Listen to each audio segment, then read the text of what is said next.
Guys welcome back to Raja planning. This is your brother Satyan Tiwari. इस video में बात करेंगे दोस्तों क्लास 12th फिजिक्स से क्या आपका स्ट्रेटजी होना चाहिए बोर्ड एग्जामिनेशन क्लास 12th 2024-25 में। तो 2025 में जो भी आपका एग्जामिनेशन है दोस्तों, जैसे कि बात करें एग्ज़ाम की, तो एग्ज़ाम में आपका अभी मैक्सिमम आपका 3 to 4 मंथ आपका रह गया है। तो जानेंगे दोस्तों क्या स्ट्रेटजी होना चाहिए फिजिक्स के लिए। आप अगर 100% स्कोर करना चाहते हैं तो फिजिक्स में अगर आप 100% स्कोर करना चाहते हैं, क्या स्ट्रेटजी आपका होना चाहिए, कौन सा बुक आपको फॉलो करनी चाहिए, एग्ज़ाम पैटर्न्स क्या है, क्या आपको दोस्तों एनसीईआरटी एग्जाम्पलर भी फॉलो करना चाहिए।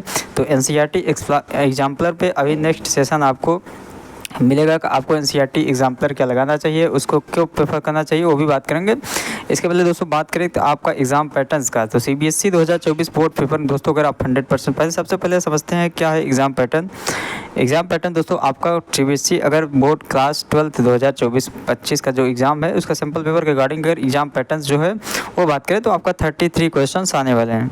तो 33 क्वेश्चन आने वाले हैं। टोटल आपका 5 section A B C D E तक आपको 5 सेक्शंस आप मिलेंगे। यहाँ पे सेक्शन ए कंटेंट्स है 16 क्वेश्चंस। जैसा कि दोस्तों सेक्शन ए की बात करें तो यहाँ पे 16 टोटल होगा, यहाँ पे 20 क्वेश्चन, जो कि सारे क्वेश्चंस आपको 1 मार्क्स के रहेंगे। तो सेक्शन ए का जो क्वेश्चन है, सेक्शन ए में 16 क्वेश्चंस आपका एमसीक्यूज यानी कि ऑब्जेक्टिव टर्म्स आपका मल्टीपल चॉइस क्वेश्चन से एमसीक्यूज टाइप्स और 4 क्वेश्चन जो कि दोस्तों आपको अजर्सन एंड रीजन बेस्ड रहेंगे। तो ये भी दोस्तों आपको प्रैक्टिस करके चलना है। तो अजर्सन रीजन्स आपको इस टाइप के क्वेश्चंस भी प्रैक्टिस करना है। इसके लिए दोस्तों आप एनसीईआरटी एग्जाम्पलर में इन सभी टाइप्स क्वेश्चन वो भी बात करेंगे आगे कि एनसीईआरटी एग्जाम्पलर में सभी टाइप के क्वेश्चंस हैं, ये दिए हैं, तो इसलिए आपको इसको प्रेफर कर सकते हैं। तो बात करेंगे दोस्तों जैसे सेक्शन बी की, सेक्शन बी में 2 मार्क्स का सारे क्वेश्चन है, जिसमें आपको 7 क्वेश्चन दोस्तों सॉरी यहाँ पे दोस्तों टोटल 5 क्वेश्चन सेक्शन बी में आपके 5 क्वेश्चंस रहेंगे, यानी कि टोटल 10 मार्क्स के यहाँ से आपको क्वेश्चंस रहेंगे। तो सेक्शन बी में 5 क्वेश्चन, टोटल क्वेश्चन 10 मार्क्स का, और सेक्शन ए में आपका 20 मार्क्स।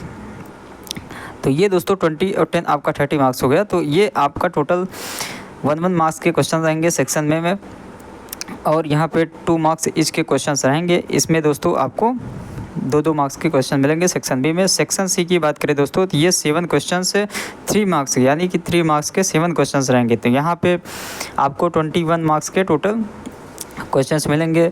और सेक्शन डी की बात करें तो इसमें दोस्तों 2 केस बेस्ड क्वेश्चन भी आएंगे। जो केस आपको दिया रहेगा उस क्वेश्चन से रिलेटेड, और उसको पढ़ने के बाद आपको दोस्तों उससे थोड़ा हट के आपको सेम टॉपिक से आपको क्वेश्चन पूछा जाएगा, आपको उसको आंसर देना रहेगा। उसमें केस स्टडी के लिए 1-2 क्वेश्चन आएगा, जिसका दोस्तों 4-4 मार्क्स के सारे क्वेश्चन को, यानी कि 8 मार्क्स के आपको 2 क्वेश्चन केस बेस्ड भी देखने को मिलेगा। तो आपको थोड़ा इस पर भी ध्यान देना है, केस बेस्ड क्वेश्चन, जो कि दोस्तों आपको एनसीईआरटी एग्जाम्पलर में मिल जाएगा। एनसीईआरटी टेक्स्ट बुक में आपको ये क्वेश्चन इस टाइप के नहीं मिलेगा।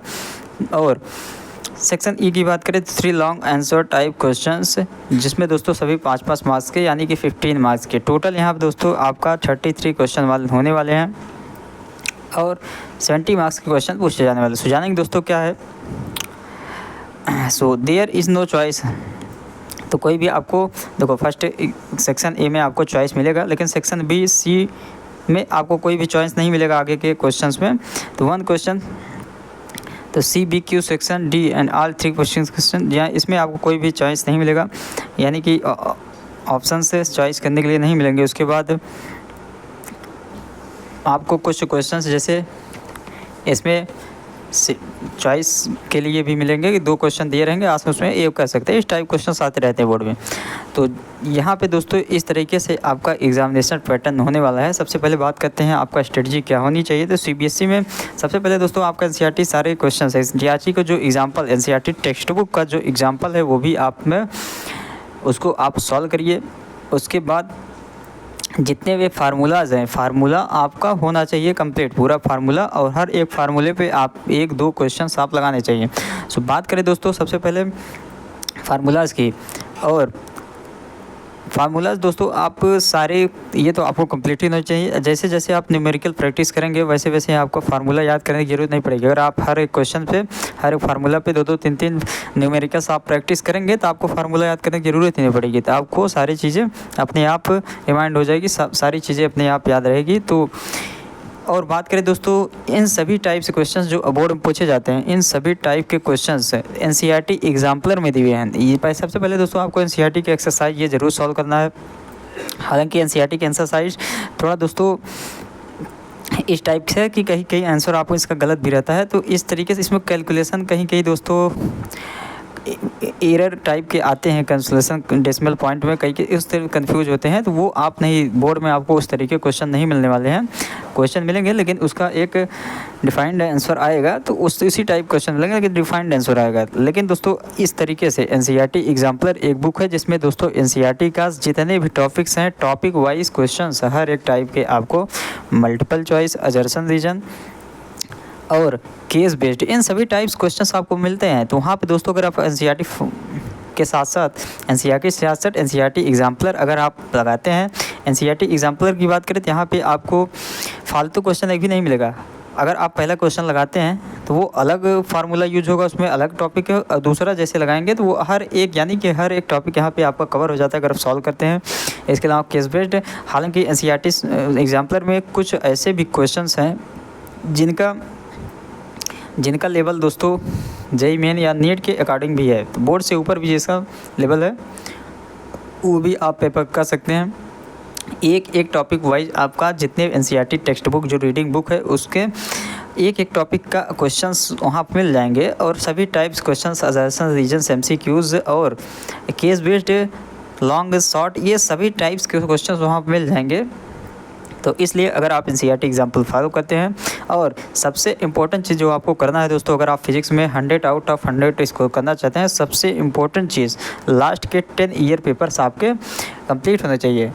10 ईयर किस लिए बोल रहा हूँ दोस्तों, 5 ईयर नहीं होना चाहिए, क्योंकि हर साल एक पेपर मान के चलिए तो आपका 10 ईयर में आपको करीब 700 क्वेश्चंस आपको 10 साल में ये हो गया, तो करीब आप अगर 1000 क्वेश्चन से आपको वैसे भी बहुत सारे क्वेश्चंस आप अगर प्रिपरेशन कर लेंगे तो आपका दोस्तों 100 आउट ऑफ 100 स्कोर करना कहीं नहीं गया है। तो ये सभी चीज़ें फॉलो करके आप 100 आउट ऑफ 100 स्कोर करते हैं सीबीएसई एग्ज़ाम्स है, वो बोर्ड एग्ज़ाम्स हैं, और तो इस तरीके से दोस्तों आप फॉलो कर सकते हैं। हालांकि बहुत सारे अदर्स बुक्स आते हैं, तो मॉक टेस्ट जो सैम्पल पेपर्स वगैरह बुक आती हैं वो भी आप फॉलो कर सकते हैं। लेकिन दोस्तों अगर इस प्रिसाइज वे में आप करेंगे, इसमें आपका दोस्तों सभी टॉपिक्स क्लियर हो जाएंगे। अगर एनसीईआरटी एग्जाम्पलर और एनसीईआरटी टेक्स्ट बुक और बोर्ड के लिए अगर एनसीईआरटी एग्जाम्पल लगाते हैं दोस्तों, आपका जेईई मेन में भी और नीट वगैरह में भी आपको बढ़िया स्कोरिंग कर सकते हैं। सीयूईटी की तो बात ही अलग है, सीयूईटी में भी आप स्कोर कर सकते हैं। तो इस तरीके से दोस्तों का आप फिजिक्स का प्रिपरेशन करते हैं तो बोर्ड एग्जाम दे तो आप एक बहुत ही अच्छा अचीवमेंट, जो भी मार्क्स आप 100 आउट ऑफ 100 अगर चाहते हैं तो आपका हो सकता है। सो दोस्तों नेक्स्ट सेशन आपका एनसीईआरटी एग्जाम्पलर पे होगा कि क्या पढ़ना चाहिए या नहीं पढ़ना चाहिए, उस पर भी दोस्तों नेक्स्ट सेशन में बात करेंगे। डिस्क्रिप्शन में टेलीग्राम लिंक है, अगर आपको कोई भी सपोर्टिव मटेरियल चाहिए तो आपको डिस्क्रिप्शन टेलीग्राम लिंक है, उसको ज्वाइन करें, मिल जाता है। आप मिलेंगे दोस्तों नेक्स्ट वीडियो में। कोई भी करिए कमेंट बात पुट करिए। Thank you.